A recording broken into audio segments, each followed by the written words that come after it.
नागलोक के राजा नागेश और रानी नैनिका की एक लौती पुत्री नग्निका बहुत ही सुंदर नागिन थी, जिसके रूप रंग को देखकर तो देवता भी मोहित हो जाते थे। लेकिन इन सब से अलग नग्निका को अपने रंग रूप से अधिक रुचि भ्रमण में थी, वो भी पृथ्वी लोक के भ्रमण में, जिसके चलते कई बार छुपते छुपाते नग्निका अक्सर भ्रमण करने निकल जाया। ऐसे ही एक सुबह नग्निका मौका देखकर अपनी सखी समीक्षा को पृथ्वी लोक पर साथ चलने के लिए मनाती है। समीक्षा, चलो ना, कृपया करके हमारे साथ चलो। देखो, हम तुम्हें इस बार पृथ्वी लोक में चलचित्र सिनेमा दिखाएंगे, मनुष्य की भाषा में जिसे फिल्म कहते हैं। नग्निका, तुम समझती क्यों नहीं हो? अगर नागलोक में किसी को भनक भी लगी कि तुम पृथ्वी लोक जाती हो तो बहुत बुरा होगा।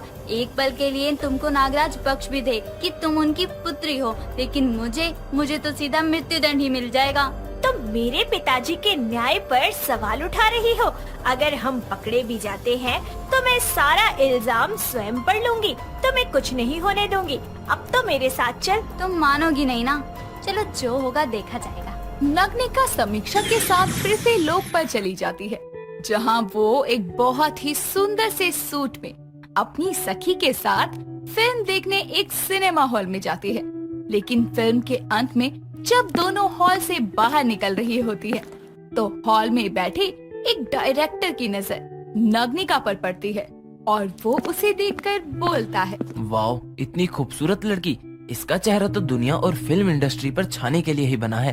अपनी आने वाली अगली फिल्म के लिए मुझे इसको साइन करना चाहिए। डायरेक्टर साहब नग्निका और समीक्षा के पीछे पीछे हॉल के बाहर आते हैं, जहां वो नग्निका को रोक कर कहते हैं, सुनिए मिस, रुकिए एक मिनट। नग्निका एक अनजान शख्स को खुद का रास्ता रोकते देखकर कहती है, आप कौन है और ऐसे मेरे मार्ग में बाधा बनने की आपकी हिम्मत कैसे हुई? मैं एक डायरेक्टर हूँ। ये जो फिल्म आप अभी देखकर आई हैं, इसको मैंने ही बनाया है। बनाया है? जो लोग उस चलचित्र में चल रहे थे वो जीवित नहीं है, आपने उनको बनाया है क्या? आप जीवित प्राणी बनाने की शक्ति रखते हैं क्या? अरे नहीं, ये सभी लोग असली हैं। मैंने बस इनको अपनी फिल्म में कास्ट किया है और शूटिंग करवाई है। उसी तरह मैं आपको भी अपनी फिल्म में कास्ट करना चाहता हूँ। आपका चेहरा बहुत सुंदर है, इसके जरिए आप एक बेहद ही फेमस हीरोइन बन सकती हैं। अगर आपके पास कुछ वक्त है तो मैं आपको ये सब अच्छे से समझाता हूँ। चलिए ठीक है, कहीं बैठकर बात करते हैं। नग्निका समीक्षा के साथ उस डायरेक्टर की सारी बातें एक कैफे में बैठकर समझती है, जहां उसे एक फिल्म के बनने से लेकर सब चीजें बेहद ही आसान तरीके से डायरेक्टर द्वारा समझाई जाती है, जिसको सुनकर नग्निका कहती है, आपने मुझे सब कुछ बहुत अच्छे से समझाया, लेकिन मैं आपको इस वक्त जवाब नहीं दे सकती। मुझे थोड़ा वक्त दीजिए। जरूर, ये लीजिए मेरा कार्ड। आपका जो भी जवाब हो मुझे इस नंबर पर कॉल करके बता दीजिएगा। इतना कहकर डायरेक्टर वहाँ से चला जाता है और नग्निका व समीक्षा भी वहाँ से गायब होकर नागलोक आती है, जहाँ नग्निका खुद को एक हीरोइन बनने का ऑफर मिलने से खुश होकर समीक्षा के गले लगकर कहती है, समीक्षा, मैं अत्यंत प्रसन्न हूँ। इंसानों की दुनिया में फेमस हो सकती हूँ, एक हीरोइन बन सकती हूँ। ये एक सुनहरा मौका है खुद की पहचान बनाने का। कोई सुनहरा मौका नहीं है, भूल जाओ ये सब। तुम एक नागिन हो। अगर इस बात का पता उस डायरेक्टर को चला ना तो वो तुमको हीरोइन नहीं बल्कि पिटारे में बंद करवाकर किसी म्यूजियम में बेच देगा। नहीं समीक्षा, किसी को पता नहीं चलेगा। बस तुम इतनी मदद करना कि जहाँ मैं ना हूँ तुम मेरी जगह संभाल लेना। नग्निका हीरोइन बनने की चाह में समीक्षा की बातों को अनसुना करके वापस पृथ्वी लोक जाती है, जहाँ वो अपनी शक्तियों से एक घर प्रकट करके वहाँ रहने लगती है। साथ ही डायरेक्टर को कॉल करके फिल्म के लिए हाँ बोल देती है। तो वहीं नागलोक में समीक्षा नग्निका बनकर नागराज और रानी को उसके वहाँ ना होने का पता ही नहीं चलने देती। अब कुछ ही दिनों में शूटिंग शुरू होती है, जहाँ नग्निका अपनी फिल्म के हीरो अभय चेवगन से मिलती है। अभय नग्निका की खूबसूरती को देखकर उससे कहता है, तो आप है इस मूवी की हीरोइन? सच में बहुत खूबसूरत हैं आप। डायरेक्टर साहब ने सही कहा था आपकी तारीफ में, क्या बहुत खूबसूरत हो। जी, मैं केवल चेहरे से ही खूबसूरत नहीं हूँ, बल्कि मेरी एक्टिंग भी बहुत खूबसूरत है। चलिए अब शूट के लिए रेडी होते हैं। नग्निका की फिल्म शूटिंग शुरू होती है। कई सीन शूट होते हैं। नग्निका और अभय की जोड़ी भी कैमरा में बहुत अच्छी दिख रही थी। कई दिन गुजरते हैं और फिल्म की आधी शूटिंग पूरी हो जाती है। तभी एक दिन डायरेक्टर नग्निका को एक सीन समझाते हुए कहता है, देखिए नग्निका, अब आपको इस फिल्म में एक इच्छाधारी नागिन का रूप लेना है, तो आप बस एक्टिंग करना एक नागिन की, और आपकी नागिन की कॉस्ट्यूम भी पहन लेना। डायरेक्टर के समझाने के बाद शूट शुरू होता है और नग्निका अपना डायलॉग बोलती है। तुमने ना तो मुझे पहचाना है, ना ही मेरे असली रूप को। देखना चाहते हो मैं कौन हूँ? तो देखो। इतना बोलकर नग्निका अपने विशाल नागिन रूप में आकर फिल्म के विलेन को घूरते हुए कहती है, नागिन हूँ मैं, नागिन, एक इच्छाधारी नागिन जो अपने प्रेम को पाने के लिए किसी भी हद को पार कर सकती है। अचानक से कैमरा में नग्निका को असली नागिन के जैसे देखकर सब डर जाते हैं। उसी वक्त नागलोक में नागराज नागेश को नग्निका के नागलोक में ना होने का पता चल जाता है और वो समीक्षा से बेहद ही क्रोध भरे स्वर में पूछते हैं, समीक्षा नागिन, आखिर तुम कितने दिनों से नग्निका के भेष में रहकर हमें धोखा दे रही थी, और नग्निका कहाँ है? कहीं तुमने उसको मृत्यु तो नहीं दे दी? नहीं नागराज, नग्निका आपकी पुत्री ही नहीं, मेरी सखी भी है, और उसी सखी के लिए मैंने उसका रूप लेकर आपको धोखा दिया। नग्निका पृथ्वी लोक पर गई है फिल्म की शूटिंग करने।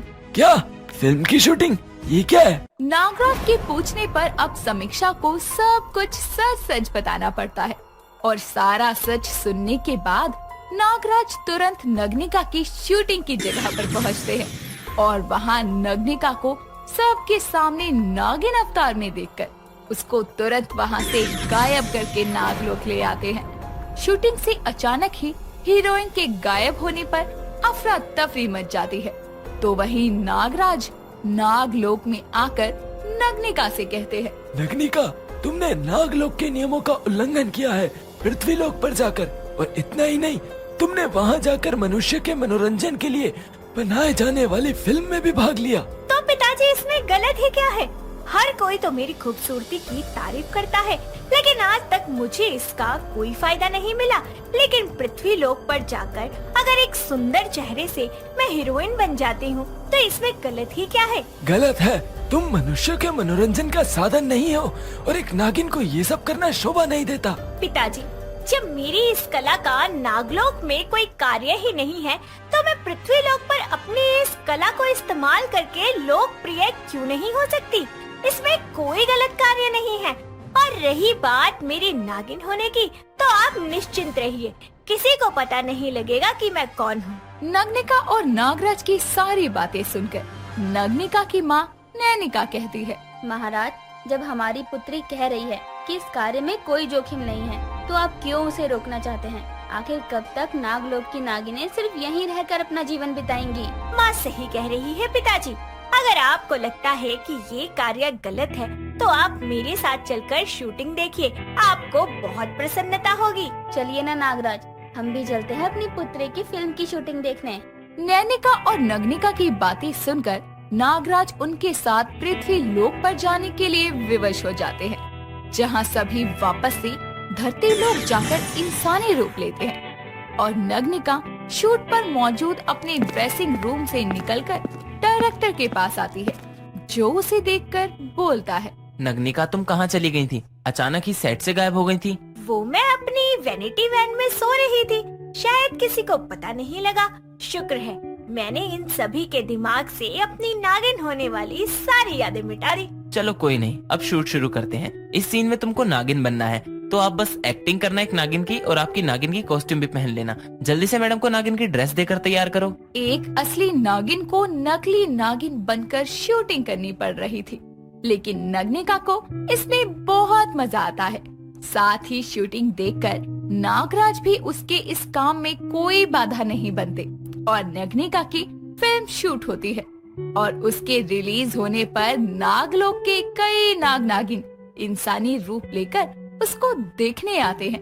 साथ ही नग्निका को पृथ्वी लोक पर अब एक बड़ी हीरोइन के रूप में सब पहचानने लगते हैं। शीतल,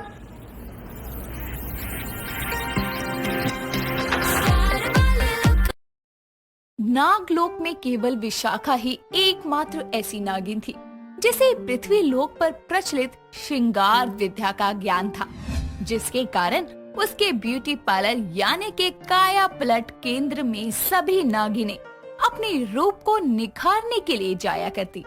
एक रोज विशाखा की सहेली वानिका काया पलट केंद्र में आती है। विशाखा, पृथ्वी लोक पर सीखी श्रृंगार विद्या का थोड़ा लाभ मुझे भी प्रदान कर। अपने जहरीले मुंह से मीठी वाणी ना निकाल। किस कार्य के लिए यहाँ आई है केवल ये बता। मेरी प्यारी सखी अति सुंदर नागिन, मुझे मेरे प्रेमी नकुलेश से मिलने जाना है। अब अपने प्रेमी से मिलने जाना है तो इस प्रकार सूखी सूखी तो नहीं जा सकते। हाँ तो झरने पर स्नान करके चली जा, सूखी से गीली भी हो जाएगी। मुझे गीली नहीं रंगीली बनकर अपने रंगीले मतलब अपने प्यार से मिलने जाना है।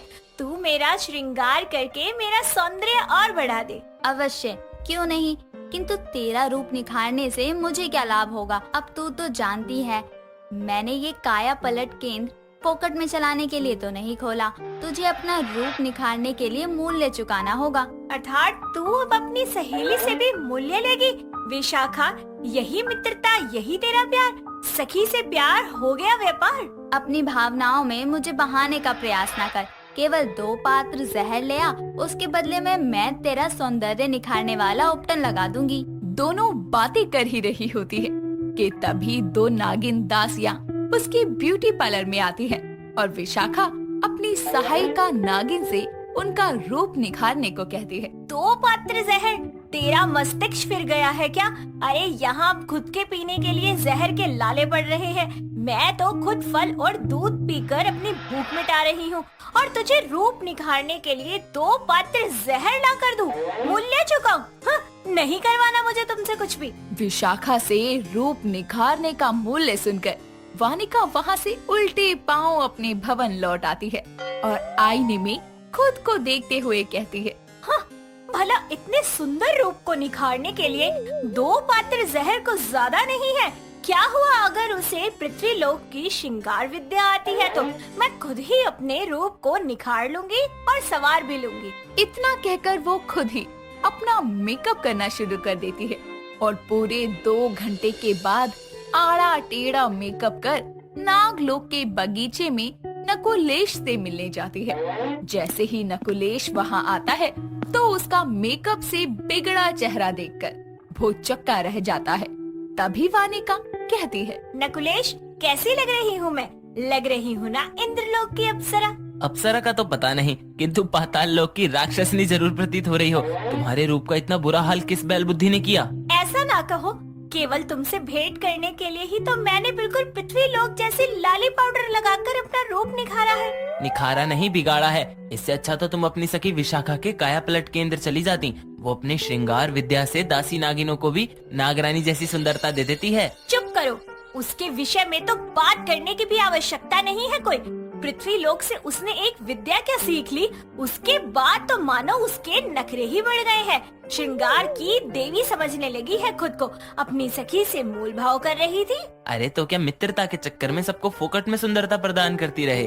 और वैसे भी वो अकेली नागिन है जिसे पृथ्वी लोक की इस श्रृंगार विद्या का ज्ञान है। तभी तो नागराज ने उसे नागलोक में काया पलट केंद्र खोलने की अनुमति दी। अब क्या वो अपनी विद्या का लाभ भी ना उठाए? तुम मेरे प्रेमी हो या फिर उस विशाखा के? अरे मनुष्यों की एक विद्या प्राप्त कर लेने से वो कोई अनोखी नागिन नहीं बन जाएगी। और वैसे भी जब फोकट में विद्या मिली हो तो उसका प्रयोग करके लाभ अर्जित क्यों करना? तुम क्या समझती हो किसी भी विद्या को प्राप्त करना सरल होता है? यदि ऐसा होता तो तुम भी पृथ्वी लोक जाकर इसे सीखने का प्रयास क्यों नहीं करती? और सोचो, यदि तुम सफल रही तो नागलोक में तुम्हारा भी अपना काया पलट केंद्र हो सकता है। उसके इतना कहते ही नागिन वानिका उसके खुद के काया पलट केंद्र होने के दृश्य देखने लगती है, जहाँ उससे श्रृंगार करवाने के लिए नागलोक की नागिनों का जमावड़ा लगा होता है। नागिन वानिका ख्यालों में ही खोई होती है कि तभी नकुलेश उसके कंधे पर हाथ रखकर उसे झिंझोरते हुए कहता है, वानिका, कहाँ खो गई? तुम सही कह रहे हो नकुलेश, मुझे भी मनुष्यों की ये विद्या सीख लेनी चाहिए। तुम सच्चे प्रेमी हो, आओ मेरे हृदय से लग जाओ। ना ना, पहले तुम अपना बिखरा चेहरा संवार लो, वैसे भी मैं कहाँ भागा जा रहा हूँ। उसके ये कहते ही नागिन वानिका का मुंह बन जाता है। समय बीतता है और नागिन वानिका नागराज की आज्ञा प्राप्त कर इंसानी रूप लेकर पृथ्वी लोक पर जाती है और वहाँ की लड़कियों की सुंदरता देखकर अचंभित होकर कहती है, ये पृथ्वी लोक की कन्याएं तो अप्सराओं की भांति सुंदर दिखती है। कितना निखरा रूप है इनका। बस बस वनिका, ये तो क्या कर रही है? इनकी सुंदरता को निहारने नहीं आई तो यहाँ जिस उद्देश्य को पूरा करने आई है उस पर ध्यान दे। पर ये सुंदरता का केंद्र मिलेगा कहाँ? इतना कहते हुए वो सड़क पर कुछ दूर चलने लगती है। तभी उसे एक बड़े से ब्यूटी पार्लर में बहुत सारी लड़कियों के साथ एक दुल्हन निकलती नजर आती है, जिसका रूप देखकर वानिका नागिन बस उसे देखती रह जाती है। तभी वो झट उसे ब्यूटी पार्लर में जाती है, जहाँ पर सारा स्टाफ अपने कामों में लगा होता है। तभी उस ब्यूटी पार्लर के ओनर सैंडी की नजर वानिका पर पड़ती है। एक गर्ल, तुम यहाँ क्या करने आई हो? ये युवक कन्या के हाव भाव में हमसे बात क्यों कर रहे हैं? हम यहाँ किए जाने वाले श्रृंगार विद्या को सीखने आए हैं। ओह, तुम ब्यूटी कोर्स करना चाहती हो। नाम क्या है तुम्हारा? ना, वनिका नाम है हमारा। आप जैसे पुरुष इस सौंदर्य केंद्र में क्या कार्य करते हैं? ओ हेलो, मैं इस ब्यूटी पार्लर का ओनर हूँ और यहाँ का सबसे अच्छा ब्यूटिशियन हूँ। अर्थात पुरुष भी इस विद्या को सिखाते हैं? क्यों, सुंदरता पे सिर्फ औरतों का ही हक होता है क्या? और तुम्हें क्या ब्यूटी कोर्स करना हो ना तो 6 महीने लगेंगे और पैसे भी लगेंगे। 6 माह? अर्थात आप हमें एक दिन में नहीं सिखा सकते? ओ हेलो, किसी को सुंदर बनाना एक आर्ट होती है और ब्यूटी आर्ट कोई हलवा नहीं है जो कोई एक दिन में सीख जाएगा। कल एडवांस मनी लेकर यहाँ आ जाना, समझी? ए रीता, ए सुनीता, क्या कर रही हो तुम दोनों? कस्टमर को अच्छे से देखो। इतना कहकर वो अपने काम में लग जाता है और वानिका वापस नागलोक लौट आती है और नकुलेश को सारी बात बताती है। तो नाग नकुलेश कुछ सोने की मुद्राएं उसे देता है। अगले दिन नागिन वानिका उन मुद्राओं को लेकर पृथ्वी लोक पर जा पहुंचती है और नकुलेश के कहे अनुसार उन्हें अपनी शक्तियों से पृथ्वी लोक की मुद्रा में बदलकर उसे ब्यूटी पार्लर में जाती है, जहां सैंडी उसे बाकी स्टाफ जैसे कपड़े पहनने को देता है और उसे सिखाना शुरू करता है। यूं ही कुछ दिन बीतते हैं। नागिन वानिका बहुत जल्दी और बहुत कुछ सीख जाती है। तभी एक दिन तो वानिका, फेशियल, ब्लीचिंग, थ्रेडिंग और न्यूड मेकअप के बाद आज मैं तुम्हें बताऊंगा कि मैनिक्योर पेडिक्योर कैसे किया जाता है। ओके? क्या शब्द कहा आपने? मणिक्योर पाडे? क्या इसमें क्या होता है? तुम कितनी फुलिश गर्ल हो, नाम भी अच्छे से नहीं ले पाती। देखो, मैनिक्योर पेडिक्योर में हाथ पैर अच्छे से क्लीन किया जाता है ताकि उसमें शाइन आए, शाइन, चमक। ये सीखने के लिए हमें औरों के हाथ पैर को धोना पड़ेगा, पर हमारे लोक में तो किसी के भी हाथ पैर को स्पर्श ही नहीं किया जाने देता। तो अब हम कैसे धोएं? तुम्हारे लोग, तुम क्या दूसरे गोले से टपकी हो? कैसी स्टूपिडी वाली बातें करती हो? ध्यान दो काम पे। इस तरह से वो बड़ी मुश्किल से पृथ्वी लोक पर 6 महीने का ब्यूटी पार्लर कोर्स कर नागलोक लौट आती है और नागराज से नागलोक में खुद के काया पलट केंद्र खोलने की अनुमति मांगती है। इस बात की खबर नागिन विशाखा को भी लग जाती है और वो भागती हुई नाग दरबार में पहुंचती है, जहां वनिका नागिन और नकुलेश नाग पहले से मौजूद थे। अति उत्तम नागिन वनिका, हम तुम्हें आज्ञा देते हैं। किंतु नागराज, आप ऐसा किस प्रकार कर सकते हैं? भला एक नागलोक में 2 काया पलट केंद्र कैसे चल सकते हैं? क्यों नहीं चल सकते? तुमने क्या नागलोक की नागिनों को ठगने का ठेका ले रखा है? तुम अनोखी नागिन नहीं हो। मुझे भी मनुष्यों की श्रृंगार विद्या का भरपूर ज्ञान है। न्यूड मेकअप, दुल्हन मेकअप, हाथ पैर धोना, जश्न मेकअप, तरह तरह के केश काटना सब सीख कर आई हूँ। और वैसे भी मैं अपना सौंदर्य केंद्र खोलना चाहती हूँ, जहाँ मैं नागिनों के साथ साथ नागों के रूप को भी निखारूंगी। यदि ऐसा हुआ तो मैं अपने जहर की पूर्ति कहाँ से करूँगी? अगर ऐसा है तो तुम मेरे साथ साझेदारी कर लो। वैसे भी हम तो सहेली है ना, और फिर मुझे तुमसे ज्यादा अनुभव भी तो है। वैसे विशाखा उचित ही कह रही है वनिका। यह विचार उत्तम है। तुम दोनों साथ कार्य करोगी और विवाद की भी कोई जड़ नहीं रहेगी। वनिका साझेदारी की बात मान जाती है और दोनों नागिन सखी मिलकर नया सौंदर्य काया पलट केंद्र नाम से ब्यूटी पार्लर चलाना शुरू करती हैं। सिद्धि नागिन नागलोक की सबसे सुंदर और समझदार नागिन थी, जिसकी लोकप्रियता पूरे नागलोक में प्रसिद्ध थी अपने रूप और रंग को लेकर।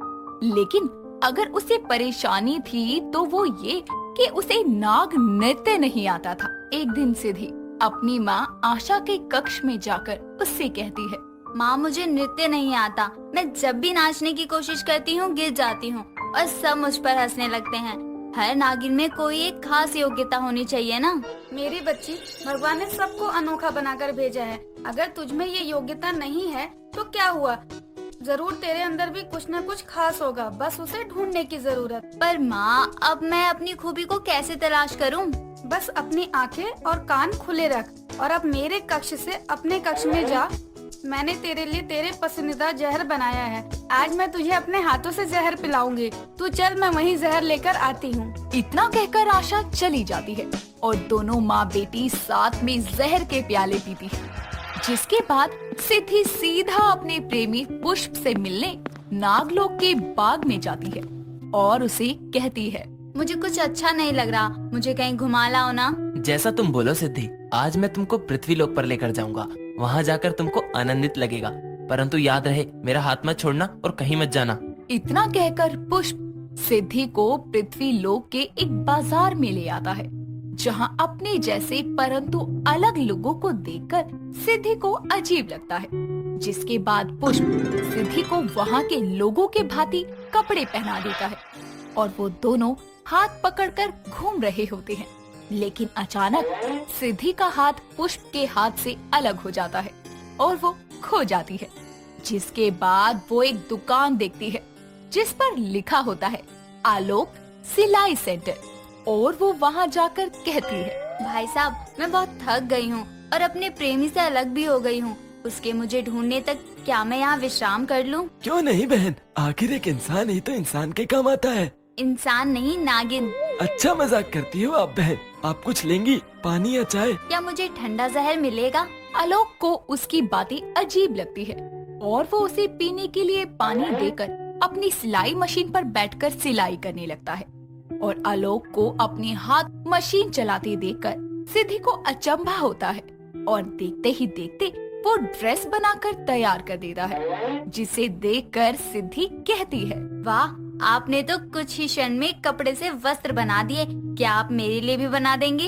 हाँ हाँ क्यों नहीं, यही तो मेरा काम है। लेकिन सूट सलवार के 400 लगेंगे और ब्लाउज के 500 और मैं तो सिलाई भी सिखाता हूँ, वो भी बस 1000 रुपए महीने में और 6 महीने में ट्रेंड कर देता हूँ। ये सब सुनकर सिद्धि अपनी उधेड़ बुन में लग जाती है और तभी वहाँ पुष्प आकर उसे अपने जादू से गायब करके नागलोक ले आता है और उससे पूछता है, पागल लड़की, उन इंसानों को हम नाग नागिनों के अस्तित्व के बारे में कुछ नहीं पता। तुमने कुछ बता तो नहीं दिया ना? नहीं, मैंने कुछ नहीं बताया, लेकिन पुष्प तुमने मुझे पृथ्वी लोक ले जाकर मेरी आंखें खोल दी। अब इस सिद्धि को ये पता चल गया है कि उसको किस चीज में सिद्धि प्राप्त करनी है। इतना कहकर सिद्धि वहाँ से गायब होकर अपने घर आती है और अपनी माँ को ये सब बताती है, जिसे सुनकर उसकी माँ कहती है, तू पागल है सिद्धि, तू चाहती क्या है कि तू पृथ्वी लोक पर जाकर सिलाई सीखे? ये नहीं हो सकता, ये अपना सपना भूल जा। माँ आप चाहो तो कुछ भी हो सकता है। आप नाग देवता से मुझे 6 महीने वहाँ जाने की आज्ञा दिलवा दीजिए। मैं पक्का कोई गलती नहीं करूँगी और सीख के आ जाऊँगी। माँ वैसे भी जब नागलोक में काया पलट केंद्र हो सकता है तो सिलाई सेंटर क्यों नहीं? आशा को सिद्धि की ये बात अच्छी लगती है, जिसके बाद वो खूब प्रयास करके सिद्धि को 6 महीने नागलोक से पृथ्वी लोक जाने का परमिट दिला देती है। लेकिन ये बात जब पुष्प को पता लगती है तो वो आशा और सिद्धि के समक्ष आकर कहता है, माँ आप ये गलत कर रही हो। सिद्धि तो बच्ची है पर आप तो नहीं ना। सिद्धि तुमको पृथ्वी लोक जाकर रहने की शर्त पता भी है क्या है? कैसी शर्त? शर्त ये थी कि 6 महीने के लिए वो भी शक्ति खो देगी और इंसानों की तरह अपना जीवन यापन करेंगी। और अगर वो किसी भी इंसान के प्रेम में पड़ती है तो सदैव के लिए वो भी इंसान बनी रहेगी और तुम कभी किसी इंसान को बता ही नहीं सकती कि तुम नागिन हो। तुम चिंता मत करो पुष्प, मैंने पृथ्वी लोक पर एक भाई बनाया है उन्हीं के यहाँ सिलाई सीखूंगी और अपना ख्याल भी रखूंगी। जिसके बाद सिद्धि की जिद के आगे पुष्प भी हार मान लेता है और सिद्धि सामान्य इंसान बनकर पृथ्वी लोक के लिए निकल जाती है और आलोक के पास जाकर उससे कहती है, ये मेरे स्वर्ण कंगन है। मैं चाहती हूँ भाई कि मैं यहाँ 6 महीने आपके साथ ही रहूँ और आप मुझे सिलाई विद्या की सिद्धि दे दें। ठीक है, लेकिन बहन मुझे अपना नाम तो बताओ। मेरा नाम सिद्धि है और मैं यहाँ आपसे सिलाई की सिद्धि लेने आई हूँ। आलोक को सिद्धि की मासूमियत भा जाती है और वो उसे अपने ही घर पर रखकर ड्रेस इत्यादि सब बनाना सिखाता है और ऐसे ही 6 महीने का समय बीत जाता है और एक दिन सिद्धि आलोक से कहती है, भाई आपने मुझे सब सिखाया, लेकिन अब मेरे घर वाले मुझे बुला रहे हैं तो मुझे जाना ही होगा। सिद्धि, तुम मेरी सगी बहन नहीं हो, लेकिन इन महीनों में तुम मेरी सगी बहन से भी बढ़कर बन गई हो। यहीं रह जाओ, कहीं मत जाओ। जब से तुम आई हो मेरे सिलाई सेंटर का काम कई गुना बढ़ गया है। भाई मुझे आपके साथ रहकर बहुत अच्छा लगा। आप मेरे भाई ही नहीं बल्कि गुरु भी हैं। मैं आपको हमेशा याद रखूंगी। मुझे ये बताओ सिद्धि, अगर तुमसे बात करने का मन हो तो कैसे करूं? तुम कहाँ से आई थी और कहाँ जा रही हो? मैं विवश हूँ भाई, आपको कुछ नहीं बता सकती, लेकिन ये कुर्ता मैंने खुद आपके लिए सिला है। इसे मेरी तरफ से अपने लिए उपहार समझकर रख लीजिए। इतना कहकर सिद्धि अपने नागलोक लौट आती है, जिसके बाद उसकी शक्तियाँ भी उसे वापस मिल जाती है और वो सिद्धि सिलाई सेंटर के नाम से नागलोक में अपना सिलाई सेंटर खोलती है और जोर से चिल्लाकर बोलती है, अरे कब तक धारण करते रहोगे ये बोरिंग नागिन की वेशभूषा? आओ ट्राई करो वस्त्र दूजा, सूट कुर्ता पजामी प्लाजो सब मिलेगा। बस हो जाओ एंटर, वन एंड ओनली सिद्धि सिलाई सेंटर। उसका ये अनोखा इंट्रो सुनकर नागलोक के कई नाग नागिन उसके सिलाई सेंटर पर आकर अपने लिए कई तरह के वस्त्र बनवाने के ऑर्डर देते हैं। जिसके बाद वहाँ पुष्प आकर उससे कहता है, तो मेरी जिद्दी सिद्धि ने अपने मन की करके ही मानी और खोल लिया नागलोक में पहला सिलाई सेंटर। मैं बहुत खुश हूँ सिद्धि, आखिर तुमने आम नागिनों से अलग और हटकर कुछ कर दिखाया है। तभी सिद्धि ये सुनकर पुष्प के लिए बनाया एक कुर्ता जादू से प्रकट करती है और उसे पुष्प को देते हुए कहती है, ये मैंने तुम्हारे लिए बनाया है, प्यारा है ना? देखो और बताओ कैसा है। जब मैंने इसे सिला तो कल्पना की कि तुम इसे पहनकर कैसे लगोगे। प्यारा तो है, मैंने ऐसा कुछ अपने जीवन काल में कभी नहीं पहना और ये तो मेरी प्रेमिका ने सिला है, इसीलिए मैं अभी नहीं पहनूंगा। पर क्यों? क्या तुम्हें ये पसंद नहीं आया? अगर पसंद नहीं आया तो छुपाओ मत, बता दो। पहनूंगा, लेकिन हमारे विवाह वाले दिन। अब तो तुमने पूरे नागलोक को अपना हुनर दिखा दिया है, अब तो हम दोनों को विवाह बंधन में जुड़ जाना चाहिए। ये सुनकर सिद्धि शर्मा जाती है और समय बीतता है। अब पूरा नागलोक सिद्धि के सिलाई सेंटर से ही कपड़े सिलवा कर पहनता। इसी के साथ पुष्प और सिद्धि के विवाह की तिथि भी तय हो जाती है और सिद्धि अपने विवाह में अपने हाथों से सिला हुआ लहंगा पहनती है, जो सबको बहुत पसंद आता है। जिसके बाद उसे बहुत सारे लहंगे के ऑर्डर भी मिलने लगते हैं। नेत्रा नागलोक की नटखट नागिन थी और उसके पीछे पूरे नागलोक के नाग पागल थे। आखिर नटखट होने के साथ वो बेहद ही खूबसूरत नागिन जो थी। लेकिन एक संध्या नेत्रा ने अपनी शरारत के लिए एक नागिन की पूंछ में आग लगा दी और जब उसकी माँ नक्षनी को इस बात की खबर मिलती है तो वो नेत्रा को अपने समक्ष बुलाकर बोलती है, नेत्रा, तुम्हारी शरारतें हद से ज्यादा बढ़ती जा रही है। तुम एक नागिन होकर अपनी हदें कैसे भूल सकती हो? नागिन किसी को परेशान नहीं बल्कि सबकी मदद करती है।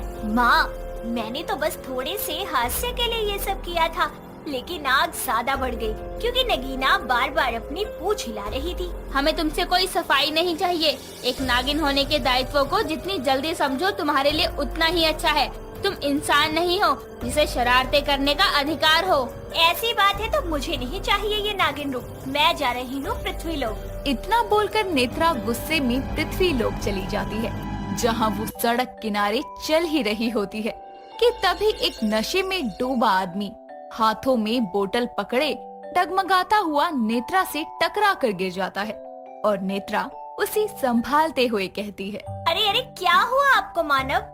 आप गिर क्यों गए? कौन है आप? कहाँ रहते हैं? कौन हूँ मैं? मुझे खुद नहीं पता मैं कौन हूँ। अरे हाँ, याद आया, मैं इच्छाधारी नाग हूँ। रुको नाच के दिखाता हूँ तुमको। नशे में धुत वो आदमी बोतल सर पर रखकर नाचने लगता है। ये देखकर नेत्रा बड़ी हैरान होती है और बोलती है, इस मनुष्य को तो अपना नाम तक नहीं पता, ऐसे कैसे ये अपने घर जाएगा। नेत्रा वहीं से गुजर रही एक औरत से मदद मांगते हुए कहती है, सुनिए, देखिए इस आदमी को कैसे पागलों की भांति नाच रहा है और इसको अपना नाम पता कुछ नहीं मालूम। कृपा करके इसकी मदद कीजिए। अरे ऐसे पियक्कड़ बेवड़े सब भूल जाते हैं। एक बोतल घटकने के बाद सारे फसाद की जड़ तो ये इनकी बोतल है जिसे ये हाथ में लिए घूम रहे हैं। इसको पीकर तो अच्छे अच्छे अपने रिश्ते भूल जाते हैं। तुम चिंता मत करो, नशा उतरने के बाद जब होश आएगा ना इसे तो सब याद आ जाएगा। नेत्रा जब उस इंसान के सब भूलने के पीछे का कारण सुनती है तो उसके दिमाग में भी एक ख्याल आता है और वो बोलती है, इस बोतल के अंदर का पानी पीकर सब भूल जाते हैं इंसान, तो क्या ये मेरे ऊपर भी काम करेगा? पीकर देखो, कुछ समय के लिए ही सही, लेकिन मैं भूलना चाहती हूँ कि मैं एक नागिन हूँ। मुझे बस जम के शरारत करनी है। नेत्रा भी सब कुछ भूलने की चाह में उस आदमी से उसकी बोतल को लेकर अचानक ही वहाँ से गायब होकर नागलोक आती है और छुपकर सारी बोतल पीकर खाली कर देती है। कुछ ही देर में उसको इस चीज का इतना नशा हो जाता है कि वो नशे में अपनी पैरों की जगह हाथों पर चलकर नागराज के दरबार में जाती है और उसे देखकर नागराज बोलते हैं, नागिन नेत्रा, ये क्या हरकत है? नागराज देखिए, दुनिया उल्टी हो गई। अब आप भी मेरे सर पर बैठे हैं। नेत्रा नागिन, आपकी इस हरकत के लिए हम आपको दंड भी दे सकते हैं। दंड की बात सुनकर नेत्रा अपने पैरों पर खड़ी होकर नागराज से बोलती है, दंड पे दंड पे दंड पे, आखिर इस नागलोक में दंड के सिवा मुझे मिला ही क्या है? मैं अपना नागिन पद ही त्याग दूंगी। लो मेरा रिजाइन लेटर। नेत्रा एक कागज का लिफाफा नागराज के ऊपर फेंक कर चली जाती है। ये देखकर नाग दरबार में मौजूद सभी नाग नागिन हैरान हो जाते हैं। झूमती नेत्रा नागलोक में कभी किसी की पूंछ में आग लगा देती तो कभी किसी के कान पर एक लगा कर निकल लेती और पूरे नागलोक में अफरा तफरी मचाकर नेत्रा अंतिम में अपने कक्ष में आकर सो जाती है। कुछ घंटों की नींद लेने के बाद जब उसका नशा उतरता है और आंखें खुलती है तो उसके सामने नक्षनी खड़ी होती है। ये देखकर नेत्रा बोलती है, क्या है माँ, क्यों सुबह सुबह मेरे सर पर सांप की तरह कुंडली मारकर खड़ी हो? मैं आपके उठने का ही इंतजार कर रही थी शहजादी। आपकी कल की हरकतों के लिए आपको इनाम देना है ना। कल क्या किया मैंने? और ये मेरा सर इतना घूम क्यों रहा है? पूरे नागलोक में मेरी नाक कटवाकर कहती है क्या किया। रुक, तुझे बताती हूँ। नक्षनी नेत्रा को सब बताने के बाद अच्छे से सूत कर चली जाती है, जिसके बाद नेत्रा अपने सर को पकड़कर बोलती है, कल मैंने इतना कुछ किया किंतु मुझे तो कुछ याद ही नहीं। मतलब उस महिला ने उस बोतल के बारे में सत्य कहा था। वाह, आज तो मैं और बोतल लेकर आऊंगी। नेत्रा पृथ्वी लोक जाकर उस आदमी जैसे ही कई नशेड़ियों से उनके हाथ की बोतल छीन कर ले आती है और नागलोक के एक वन में छुप छुप कर सारी बोतल गटक कर फुल नशे में धुत हो जाती है। तभी उस वन में दो मुंह वाला नाग नागेश एक नागलोक की नागिन नगमा को लेकर आता है और बोलता है, देखो नगमा, मैं तुमसे प्रेम नहीं करता, इसीलिए तुम भूल जाओ। तुम ऐसा कैसे कर सकते हो नागेश? सबने मुझे बोला था कि तुम बहुत बुरे हो, इसके बावजूद मैंने तुम पर भरोसा किया और अब तुम मुझे इस हालत में छोड़कर जा रहे हो। तुम नागराज के पुत्र हो, तुम्हारे खिलाफ कोई कुछ नहीं बोलता। इसका मतलब ये नहीं कि तुम इसका फायदा उठाओ। अब तक तो मैं तुमको प्रेम से समझा रहा था, लेकिन अब तुमको तुम्हारी जगह दिखानी पड़ेगी। अरे मेरे जैसे नाग के पीछे तो पूरे नागलोक की नागिनें पड़ी हैं, तो फिर मैं तुमसे विवाह क्यों करूं? चुपचाप चली जाओ यहाँ से। नागेश की ये बातें सुनकर नगमा रोने लगती है, तो वहीं नशे में धुत नेत्रा ये सब सुनकर डगमगाती हुई नागेश के सामने आती है और उसे एक थप्पड़ लगाकर बोलती है, ओए तो मुँह नाग साले, कितनी गंदी शक्ल है तेरी। तू खुद को सुंदर समझता है? तेरे से अच्छे तो धरती लोग के कीड़े मकोड़े हैं, रेंगते भी तुझसे अच्छा है। और तू भगवान को पता था तू अपने शब्दों पर अटल नहीं रह सकता, इसलिए उन्होंने तुझे 2 मुंह दिए ताकि एक मुंह से तो तू सत्य बोले, पर चपड़गंजू तुझसे वो भी नहीं हुआ। नेत्रा, ये क्या हरकत है? तुम अच्छे से जानती हो मैं कौन हूँ। तुमको पिताजी से कहकर दंडित करवा दूंगा। अबे ओ दोगुले नाग, तूने और तेरे बाप ने नागलोक को अपनी जागीर समझ रखा है। एक वो जो बिना बात के दंड पे करता रहता है, और दूसरा तू खुद को पता नहीं कहाँ का राजकुमार समझता है। बेटा, तुम दोनों के ऊपर कपड़ा डाल के इतना मारूंगी ना, भूल जाओगे कौन हो। नागेश नेत्रा के इन शब्दों को सुनकर गुस्से में नाग दरबार में जाकर नागराज को सब बताता है, जिसके बाद नागराज नेत्रा को दरबार में लाने की अनुमति देते हैं। पूरा नागलोक नक्षनी समेत नाग दरबार में पहुंचता है और नशे में डोलती नेत्रा को भी वहां लाया जाता है, जो नागराज को देखकर बोलती है, ओए बुड्ढे, पता था मुझे कि तू मुझे जरूर बुलाएगा। आखिर तेरे दोगले बेटे की इज्जत जो उतारी है मैंने। हे भगवान, ये नेत्रा क्या बोले जा रही है? नेत्रा नागिन, तुमने अपनी सारी मर्यादाएं लांघ दी हैं, इसलिए अब हम तुमको बहुत बड़ा दंड देंगे। मर्यादाएं? अरे बुड्ढे, तेरा मर्यादाओं का पिटारा तब कहा था जब तेरा बेटा धरती लोक घूम रहा था।